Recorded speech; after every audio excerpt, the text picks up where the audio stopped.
Swift and Chainlink, Swift and Consensus, that's it. It's over.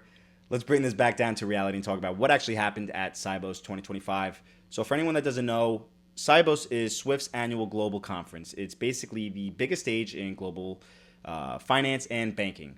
This is where central bankers, regulators, and commercial banks decide how the world's money is actually going to flow. That's why what gets announced here actually matters. So for this year, there were four big storylines. First, the central bankers were openly debating stablecoins. The Fed was leaning in for support, and Europe was a little bit more cautious.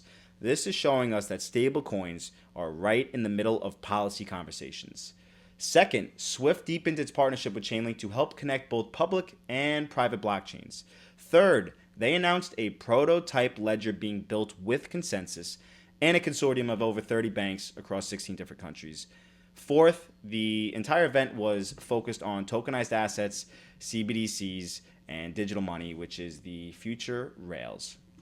Now, here's where people are getting twisted. They hear Consensus and Chainlink and they think, that's it, they're the chosen winners. But there is a big difference between infrastructure providers and settlement assets.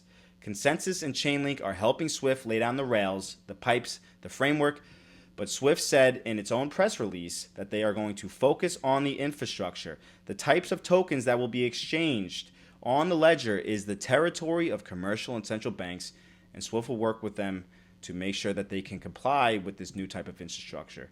The type of tokens that will be exchanged on the ledger is the territory of the central banks, meaning that it is up to the central banks to decide what tokens are actually going to be used on these rails. The end game is not one blockchain running everything. It's a multi-chain, interoperable system aligned with ISO 222 and PMFI standards.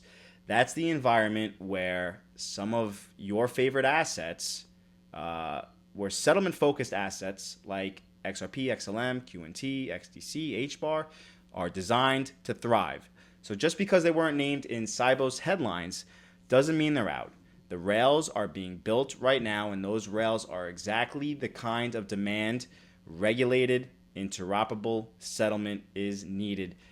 Consensus and Chainlinks are opening the door, and I think it's a great thing for our industry.